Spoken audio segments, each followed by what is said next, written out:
আজ এই ছোট্ট এক টুকরো পনির দিয়ে আমি দারুণ মজার একটি রেসিপি আপনাদের সাথে শেয়ার করব।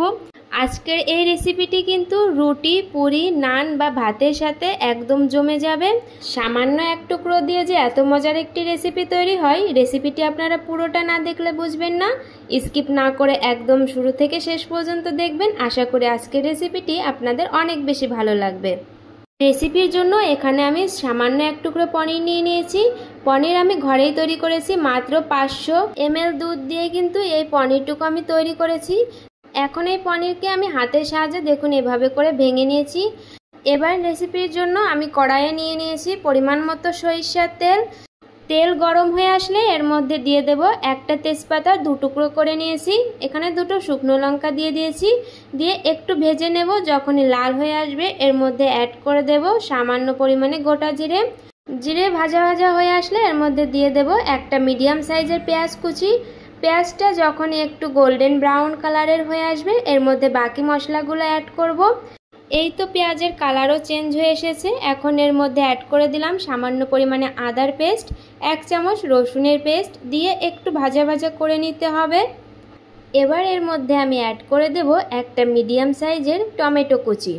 টমেটো কুচি দেওয়ার পরে কিছু সময় ভাজার পরে এখন এর মধ্যে অ্যাড করব স্বাদ মতো লবণ, পরিমাণ মতো হলুদ গুঁড়ো, স্বাদ মতো লঙ্কার গুঁড়ো, আর দিয়ে দেব 1/2 চামচের একটু বেশি ধনে গুঁড়ো।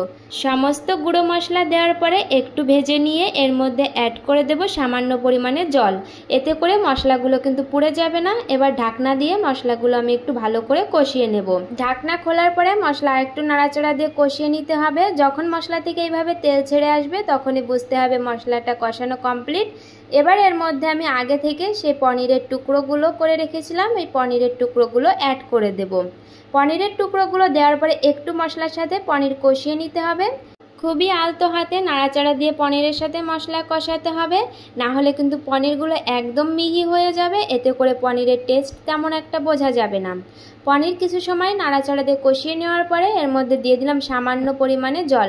এখানে আমি খুবই সামান্য পরিমাণে জল অ্যাড করেছি।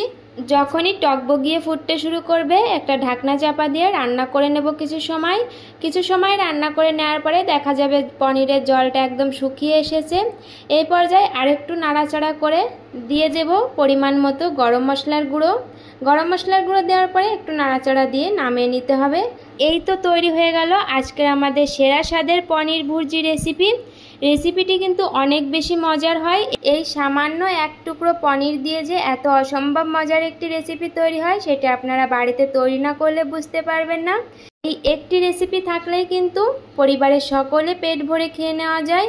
রেসিপিটি আপনাদের কেমন লাগলো কমেন্টে জানাতে একদম ভুলবেন না। ভালো লাগলে লাইক, কমেন্ট, শেয়ার করে অবশ্যই আমার সাথে থাকবেন। সবাই ভালো থাকবেন, সুস্থ থাকবেন। দেখা হচ্ছে নতুন একটি রেসিপির সাথে। ততক্ষণের জন্য টাটা।